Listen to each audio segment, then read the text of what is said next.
2024 Wildtrak Ranger V6 turbo diesel. Is it any good? It's one of the best selling cars in Australia and New Zealand. And today we're going to run through everything I hate about this car, everything I love about this car, and we're going to be talking about the age-old debate. Can this vehicle actually tow 3.5 ton? Strap in, it's going to be controversial. Not everyone's going to love this video, but it needs to be said.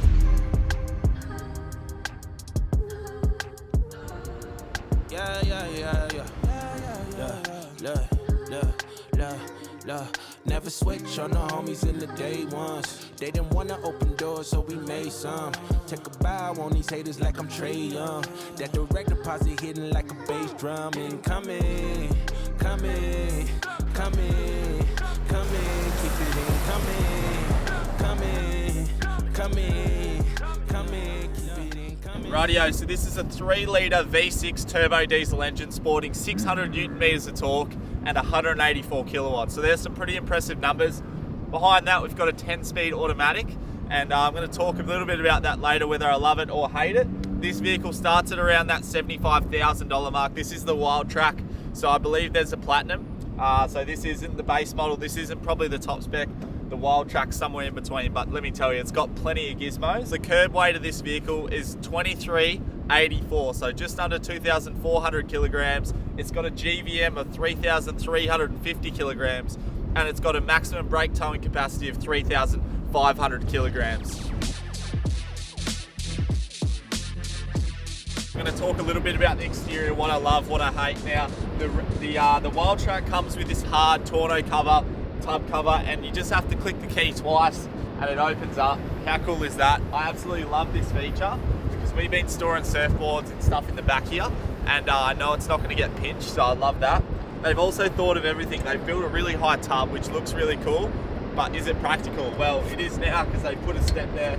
And again, that is Ford absolutely thinking of everything, and I absolutely love that. I love the rear end of it as well. I think the tail lights is a massive upgrade from the last Ranger. This car looks sexy. Now, I haven't said that about all the Rangers, but I'm telling you right now, this one is a really, really good looking car. Probably my favorite part about the Ranger, the front end. It looks absolutely sick. It's got that really steep frontal, and I think it's taken a lot of inspiration from the F trucks. It looks really cool with these C-clamp LEDs. It's got every daytime running light you could think of, and yeah, it's also got some matrix headlights as well, which is really cool. We've got all of our sensors up the front here, all that gizmo stuff that Toyota didn't do for about 3 years after Ford. But yeah, it's a really good looking front end. I love it. The difference between the Wildtrak and some of the other variants is the front bumper. The Wildtrak obviously looks pretty specky, and yeah, I absolutely love the front end of this. I think it's a very, very sexy looking car.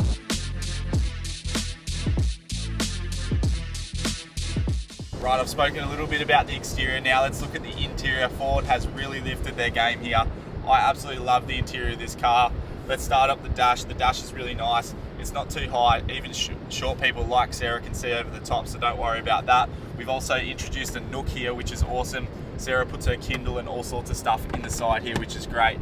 Moving to this big behemoth screen. When I first saw this, I couldn't believe how big it was. That's what she said. Michael. And I thought it was going to be really clunky because a lot of screens out there, you push the button, there's a delay, it's horrible. And this is so not clunky. It's really precise, as you can see. It's pretty much straight away. We've got Apple CarPlay as standard, so if you are touring Australia or New Zealand, having your tunes, having your maps there are great, and I believe you can get HEMA maps on this platform here, which is great. The only negative about the screen is that when you're on a bumpy road and you want to hit a button, you can't rest your palm on the side to be able to hit it. So trying to select the button's a little bit hard, and that's the only negative about the screen. So if you're not a fan of that sort of thing, keep that in mind. We've got all our aircon controls down here, which is great, really easy to use. Dual climate control, so Sarah can be blasting the cold air, I can be blasting the hot air, whatever you want to do. Before I get too far ahead of myself, they do have a nook down here as well with wireless charging, which is awesome. You just place your phone on a pad down here and it charges while you drive, and you're not going to be tempted to touch it, especially if you've got that Apple CarPlay. They've got little nooks, 2 cup holders here, which is great. The shifter here, the automatic transmission shifter, is great there too. It's in a really good spot. You can rest your arm on the center console and yeah, it's in a really, really good location. We've got an electric park brake, which are absolutely this thing sucks, and I always love the rip-up handbrake. I don't know what it is about it. It just feels like the car's not going anywhere. I know it's an automatic. You put it in park, it's not moving. But yeah, I just can't get my head around that. I don't really like it. Another thing that I really, really like is how this is all set out. There's not a clutter of buttons simply everywhere, which I like. And everything seems to be in a smart position, so you can still have your arm in the center console and work everything, which is really, really good. It seems like they've really thought out this vehicle. And let's talk a little bit about this cluster on the dash here. It's very, very futuristic. Ford has really changed everything. So a negative about a digital dash is that if something goes wrong, you could potentially lose your whole dash. That's why they always say analog is best. However, with this, I really like it. It's got everything that you could possibly want to know: fuel economy, trip meters. We've got fuel, coolant temperatures, all sorts of stuff, all in front of your face right here. It's got a lot of gizmos, this car, as well. And before we get too much into the technology that it sports, because I do not like some of the technology, and we're going to talk a little bit about that, the dash is really, really good. I have found the fuel gauge goes down a lot quicker when it gets closer to empty. That's something that Toyota also do. They sort of trick you with the fuel economy. But yeah, all in all, I really love the new dash, and it gives you so much information, so much important information. Yeah, so a massive change for this Ranger is the driveline. So this is sporting a 10-speed automatic. It's been really good. This is the first 10-speed I've ever driven. I'm used to a 6-speed, so I thought it would always feel like you're sort of changing gears all the time, but a lot of the time you can't even feel the gear changes. It's really smooth, and it always seems to keep you in the right rev range, which delivers the power from the engine really, really well. That's probably the best way to describe it. And the way that you can also switch from too high to four-wheel drive automatic, which you can still drive on hard surfaces. You're not going to bind up your diff. So that's another feature of this vehicle. So we found a few times where we've been towing the van up a steep gravel hill. In two-wheel drive, you're sort of sliding around a fair bit because you've got a lot of weight behind you. We can flick it to 4A mode right here. That delivers drive to all four wheels, and it feels a lot more stable, which is good. So the Wildtrak also comes with a standard rear diff lock, which is really, really good as well. Everyone loves a rear diff lock. Another thing I really, really like about the Ford Ranger is the driver modes right here. So on this dial that's really easy to access right here, we can go from normal mode, eco mode, tow haul mode, slippery mode. It's got modes for everything, mud and ruts, and also sand. I don't know too much if that's actually going to help you in a beach application like this. The reason I say that is because sometimes the car might think it's smarter than the human. I don't really like that. I always like to be in control of the car and sort of drive it the way it needs to be driven for each surface.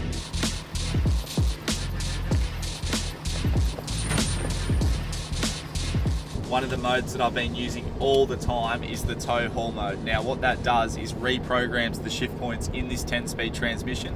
So not only does it hold gears when you're accelerating for longer, it also gear brakes down hills. It can sense the speed that you want to go, which is really cool.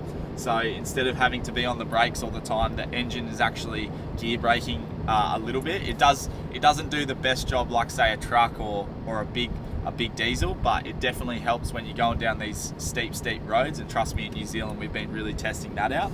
So the tow haul mode's been really good. One thing I don't like about the tow haul mode, it automatically goes to 4-wheel drive when you're towing on the road. So I've found out that if you hit 2-wheel drive after you've selected tow mode, it allows you to keep tow mode but in 2-wheel drive, which has been really, really good. Now, speaking of tow haul mode, let's move on to the thing that I love most about the Ford Ranger, and that is Ford has introduced its own brake controller into the vehicle as standard. Now that is super, super cool, and you can actually adjust the gain of the brake. So not only that, in the screen here you can set in your brake parameter, your trailer parameters. Let me just go to tow haul mode and I'll show you. Rightio, we're in tow haul mode here, and if we go to the towing mode here, it's bringing it up.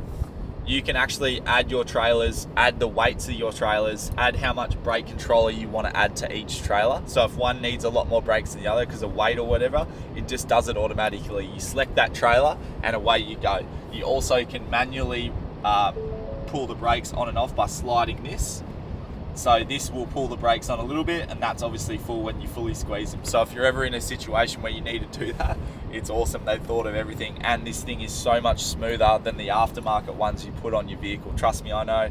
I've been running Red Arc Tow Pros for years.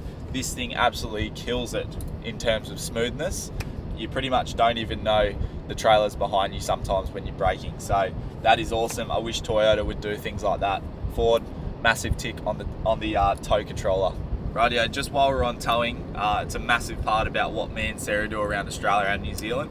And when we were in the South Island a few years ago, we got given the old Ranger to tow a very similar van with. And we found the old Ranger really got bullied around by the vehicle. And that goes back to that age-old debate. Can a vehicle that weighs 2.3 tonne tow something that weighs 3.5 tonne? I'm not going to tell you either way. I'll let you work out and make your own opinions up about that. However, this car, this new Ranger, feels a lot more stable on the road, fully in control. I don't know what Ford has done. I'm not too sure if this is heavier than the old Ranger. However, it feels a lot more stable on the road. And I think I gave the old Ranger a pretty negative review. This one has definitely upped its game, and me and Sarah definitely feel a lot safer in this one than the old one. So whatever you've done, Ford, you've done it well. Yeah, let's talk about the Achilles heel of this vehicle, and if the Achilles heel of this vehicle being a tourer and a tow vehicle. Now, that is weight. Now, all dual cab utes on the market in Australia all have the same problem, and that is their GCM, right? So this vehicle here has a curb weight of, let's just round it up to 2,400 kilos. So we're rounding up 15 kilos. The max GVM of this vehicle is 3,350. So that gives it almost a payload of 1,000 kilos, 1 ton, which is great. However, the vehicle has a GCM, so a combined mass, so whatever you're towing plus the vehicle, of 6,400 kilos.